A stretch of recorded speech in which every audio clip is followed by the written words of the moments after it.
winter of 2022, around February, March, at a campanile on Castellorizzo. I sat with Vasilis Kanakaris, and one of us talked about different types of sports, the other one talked about what if, and we looked at each other and went, not what if, we're going to do it, and that's where it started.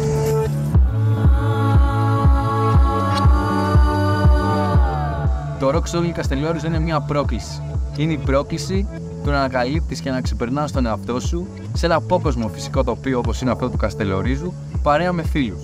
Φυσικά αυτό δεν αφορά μόνο τους δρομείς, αλλά και εμάς τους ίδιους τους διοργανωτές, όπου δεν θα τα καταφέρναμε χωρίς την πολύτιμη βοήθεια των εθελοντών και των φίλων μας. Και αυτό είναι και ένα χαρακτηριστικό της διοργάνωσης, το να το φτιάχνουμε όλοι μαζί. Γι' αυτό τον λόγο και τους ευχαριστούμε ειλικρινά. Στο ερώτημα για ποιον λόγο είναι σημαντικό το Rock Solid, την απάντηση την έχει ο Λευτέρης.